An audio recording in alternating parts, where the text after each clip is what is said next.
हम मैथिली भक्ति सब गोटे के प्रणाम करै छी। आई हम एकटा बहुत सुंदर साँझ के गीत सुनाब रहल छी। आशा अछि साँझ के गीत अपने सब आदमी के नीक लागत। सुनू ई साँझ के गीत। हमर वीडियो के लाइक, चैनल के सब्सक्राइब सब आदमी कर देबै। जय मैथिली, जय भक्ति। सिया दाई दुलड़ी ले सुको बर घर, ले सुको बर घर दिया बाती। सिया दाई दुलड़ी, सिया दाई दुलड़ी ले सुको बर घर है, ले सुको बर घर दिया बाती। सिया दाई दुलड़ी, सिया दाई दुलड़ी कथी के दिया कथी ए बाती, कथी के दिया कथी ए बाती।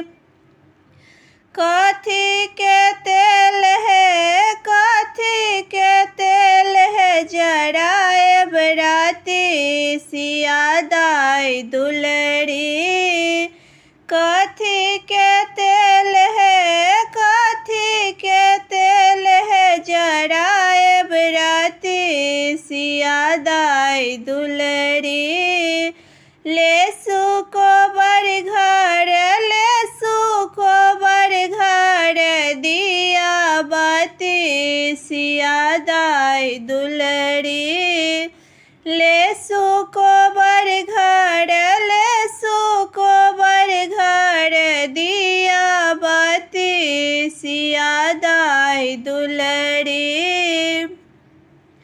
सोना के दिया पाटे बाती, सोना के दिया पाटे बाती।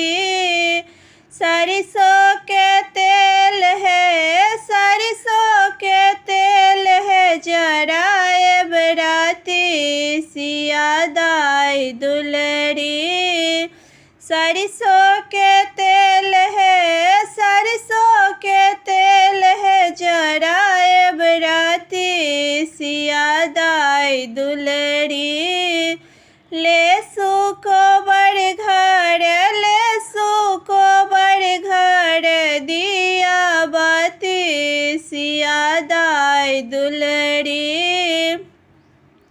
ले सुको बर घर, ले सुको बर घर दिया बाती। सिया दाई दुलड़ी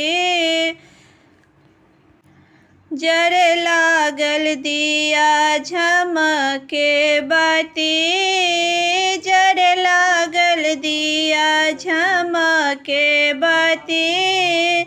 हाँ साथी संझा, हाँ साथी संझा सारी राती। सिया दाई दुलड़ी, सिया दाई दुलड़ी ले सुको बर घर, ले सुको बर घर दिया बाती। सिया दाई दुलड़ी ले सुको बर घर, ले सुको बर घर दिया बाती। सिया दाई दुलड़ी।